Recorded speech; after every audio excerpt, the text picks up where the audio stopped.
People are dying at 40 and being buried at 80. Thank you for giving me permission to have fun again. Thank you for giving me permission to dream again. Today on the Big Success Podcast, I've got the bucket list guy, Trav Bell. And some of the things he teaches us about reverse bucket lists today. It's identifying all the things that you've done in your life as if they weren't a bucket list all the way along. Simple as that. We live in such a forward-facing world. The next thing, the next goal, that can create anxiety in people. He's the bucket list guy. Trav Bell, we're going to talk about success. So Travis Bell, I have to ask, as a bucket list guy, you're the bucket list guy. What is success to you? How do you define success?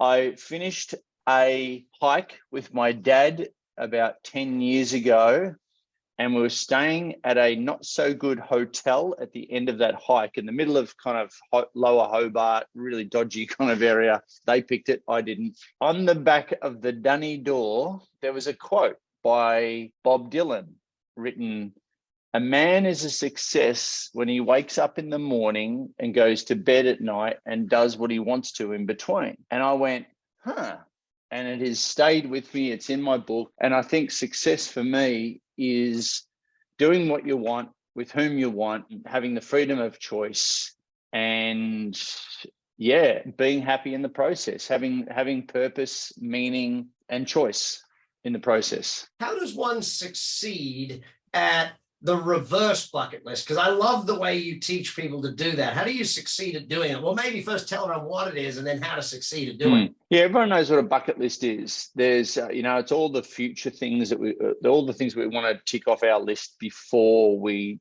die, between now and into the future, before that, use by date. But the reverse bucket list is, I actually do the reverse bucket list with people before the future bucket list, to give people a sense of gratitude, to get them to identify all the cool things that they've done in their life as if they were on a bucket list all the way along. This is a big gratitude exercise. So when people identify all the cool stuff, and to be honest, we live in such a forward-facing world, the next thing, the next goal, the next,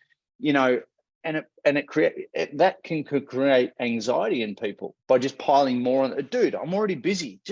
And now you're talking to me about bucket lists. It's like, no. One of the pillars of positive psychology is gratitude.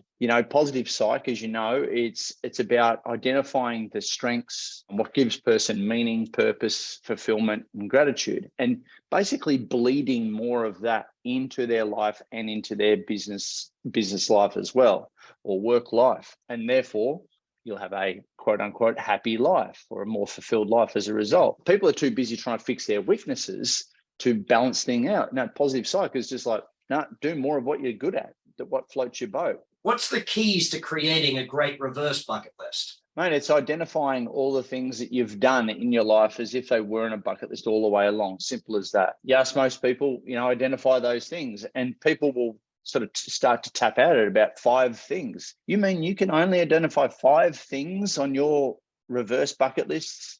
Maybe in the 5 minutes that I've given you. I think it's really important to identify all the things, and there's no judgment, no comparison or anything like that. You've got a reverse bucket list, and that should be as fleshed out and as big as the future bucket list. What it does is when you actually put pen to paper and even create a reverse bucket list board for some people, it gives people an overwhelming sense of gratitude and a hell of a foundation to then dream big, because a lot of this stuff all the stuff in your past happened by default rather than intentional design. What if we actually put some intention, true intention behind what we want to do going forward? And people like that get that glimmer of hope, mate.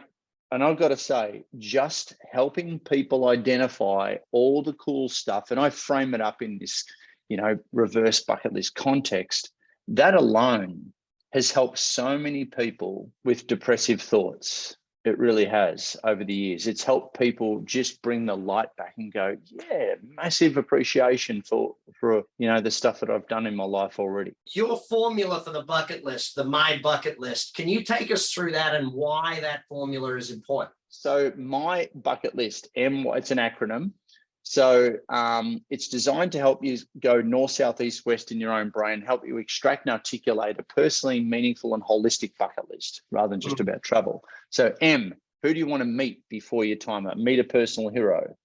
Y stands for your proud achievements. B, buy that special something. This is the only materialistic part of this. How are you rewarding yourself? U, ultimate challenges. So these are maybe the small, medium, and big physical challenges. Also the intellectual challenges that you can set for yourself. On the other side of your bucket list is a you that you don't know yet. I want people to get curiously excited about what's on the other side, the bigger version of them that they don't know yet.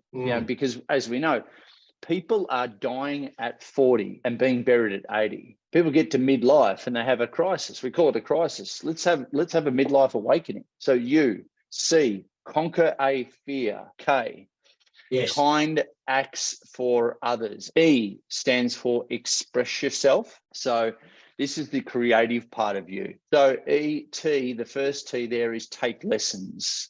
All right. So what are some things that you want to learn before your time is up? L stands for leave a legacy. How do we want to be remembered after you're gone? I is idiotic stuff. There's a 21-year-old backpacker within all of us still, no matter how serious you become as an adult, right? God, people are just got to still keep having fun and having more adventures and choose fun and choose life, because people get so serious and then they mental health and, anyway, people, funnily enough, a lot of people say to me over the years, Trav, this is the feedback. Thank you for giving me permission to have fun again. Thank you for giving me permission to dream again. I mean, dude, how sad is that? S stands for satisfy a curiosity. T stands for the classic travel adventures. These experiences need to be shared. And who do you want to share them with? These are the whats, but where's the big why? A lot of us are just existing and not living. So this gives people an opportunity to really, I think, go for it. And it has worked over the last 12 years of letting people in on this stuff. And that's the Big Success Podcast for today. Hopefully you took a lot of notes, learned a whole bunch, and if you need to, go re-listen to it. We dropped a lot of information right there today. Big success is what it's all about. And by the way, if you haven't subscribed, hit that subscribe button so you're here with us every single week on the Big Success Podcast. I'm Brad Sugars. That's BS. Big success is what we're shooting for. Check the show notes for all the links. Make sure you follow through. Keep learning. Keep coming back. Oh, and by the way, share this with any of your friends who you know are up for success. I'll see you next week on the Big Success Podcast. You've been listening to the Big Success Podcast with the #1 business coach in the world, Brad Sugars. To learn more about how to achieve business and personal success, as well as how to level up or listen to past episodes, visit www.bradsugars.com.